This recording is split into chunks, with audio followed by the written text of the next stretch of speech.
It's your neighborhood wise, man. It's the boy C-Hop, man. I'm sitting here with young Moy, man.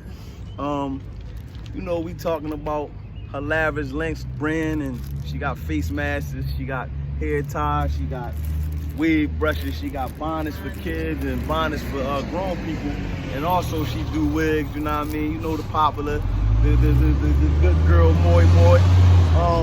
So what inspired you to start? You always hustling. That's what I love about you. But what inspired you to start the line of Lavish Links?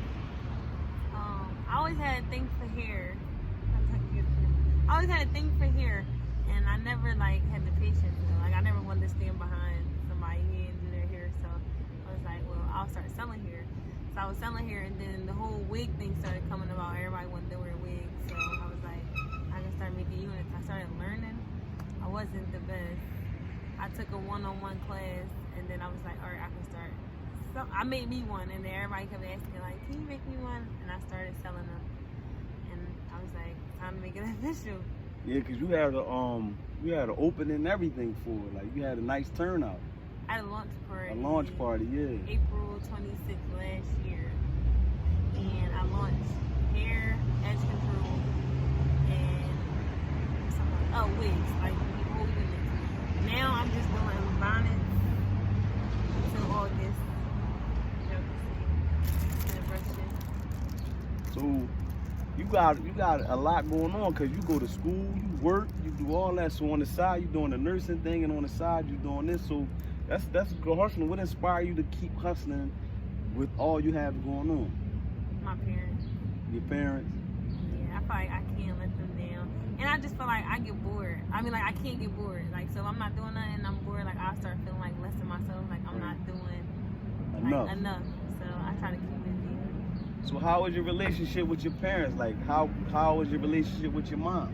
I know she do hair and got salons and got things going on. She been doing that since, 99 or the late 90s, I remember. So being as though my mom was doing hair for as long as everybody can remember, yeah. I was always in the hair, around the hair environment. So I always had a mannequin, I always did the doll baby hair. So I never really wanted to do hair. I always wanted to be a lawyer. Oh yeah? I used to talk, run everybody's business, and argue with everybody. I wanted to be a lawyer. So then,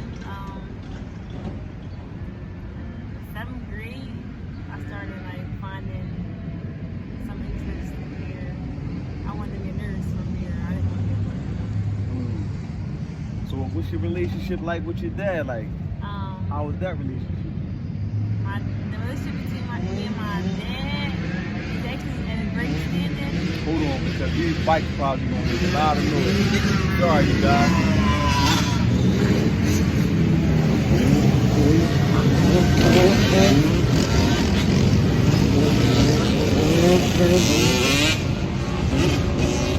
Alright, so how is your relationship with your dad?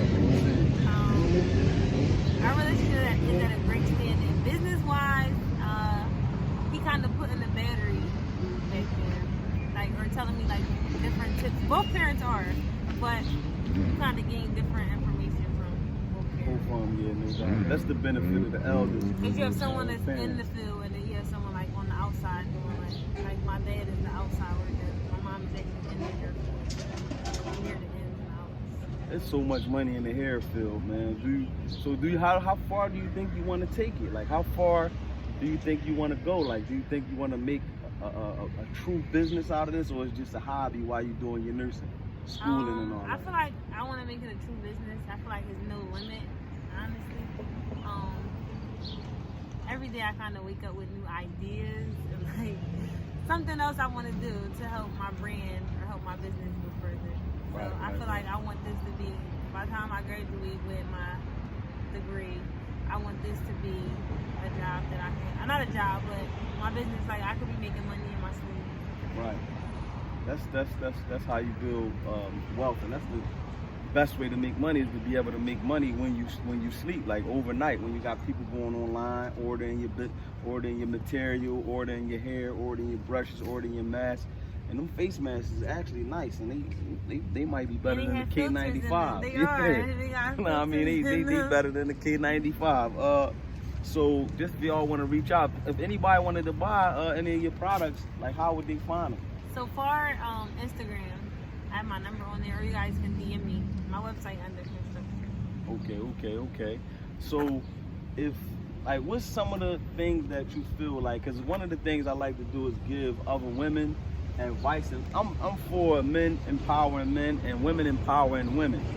And so, it's so much competition, and we turn competition into a bad thing. It's not nothing wrong with having a good competition, whereas though you look at somebody that's doing something and you feel, and they motivate you to come up with new ideas and work harder.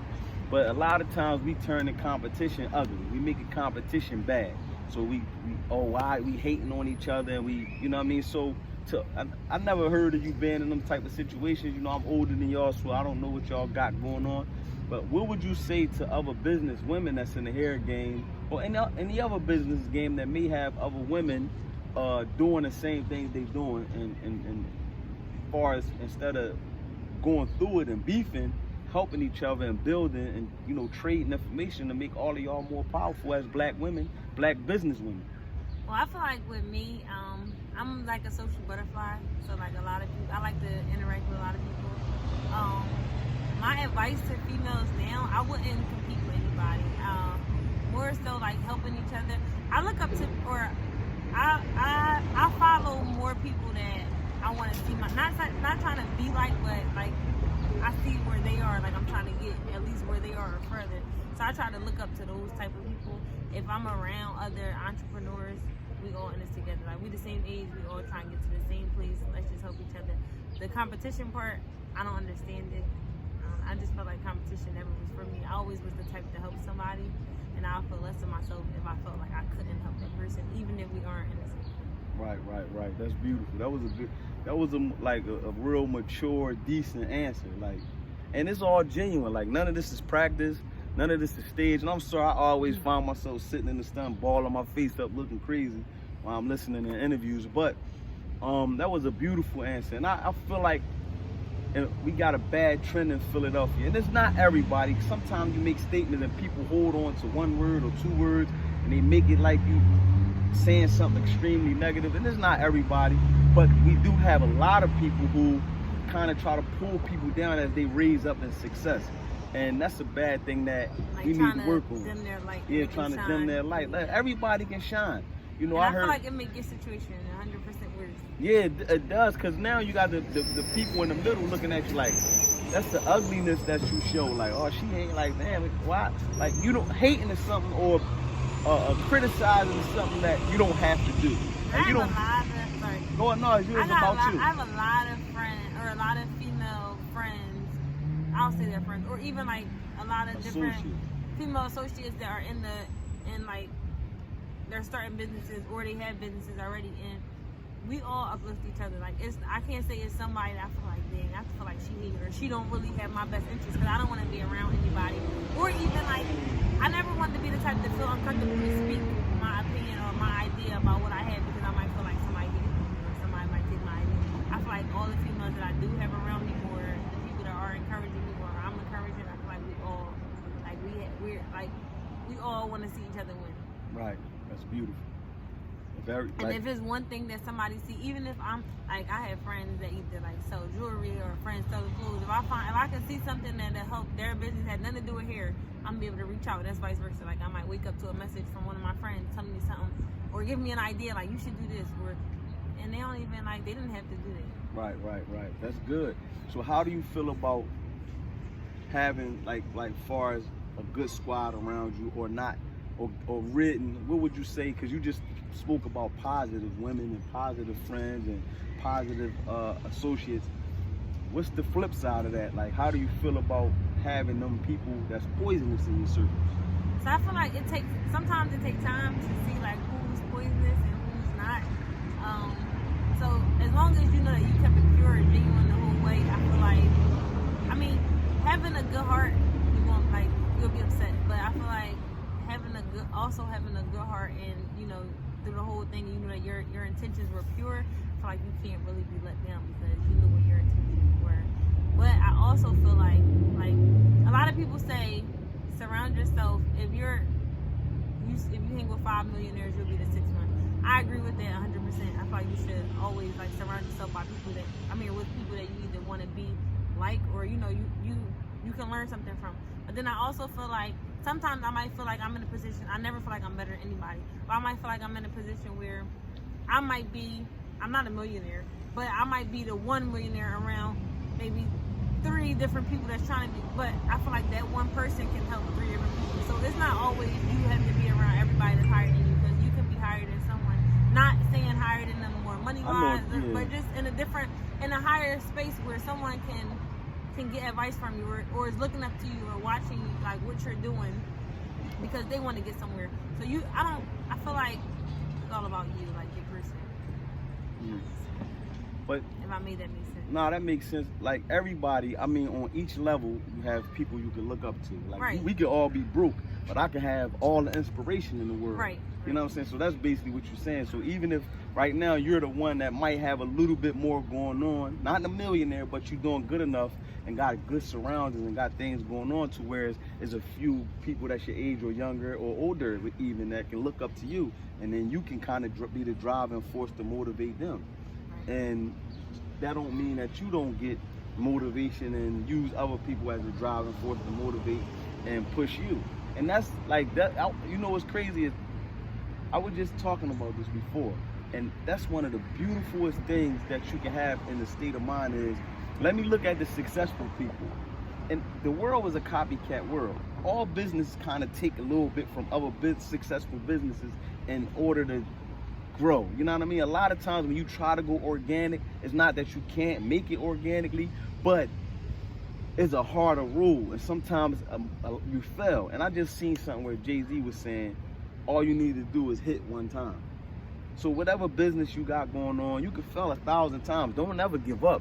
All you got to do is be successful one time. And you gave a lot of beautiful, good advice, and I felt like this was a good interview, and I felt like everything that you were saying was cool, and I hope that somebody got benefit from it. So if you can leave the young women out here, young business women, young women that is confused and don't really know where they want to go at yet, if you can leave them with any words of motivation or just encouragement or just anything of the like, what would you leave them with? I would say don't rush, and I feel like don't take social media, don't look at that as reality, because a lot of it is fake. So don't be on social media feeling like, oh dang, my friend just did this, and this friend got this going on. I'm the only one sitting here with nothing going on. It just might not be your time yet, but your light will shine. And I just feel like if you're looking for something and you don't know, take your time and make sure that whatever you're going into or you're putting your time and your effort into is something that you truly love, and it's not something that you do on it. Beautiful, beautiful. Here we go, man. Don't give up. Don't give up. Don't give up. Don't give up, man. And it can be discouraging seeing everybody, or this person just brought this car, or this person just brought a house, and don't get discouraged. Like, your time gonna come and your light will shine, in the words of Moy. So here we go. Make sure y'all shop with lavish. No doubt, man. Support her with the wig, support her with the bonnet, and support her with the face mask. And that's going on 100. That's going beautiful. Everybody was talking about that. That's a good job. He did a good job with it. So, man, hopefully we got something out, man. We was able to help one person at least, if nothing. And if we got a chance to help one person, then we did the job. Yes. It's your neighborhood wise man, coming to you with another interview, and we over and out.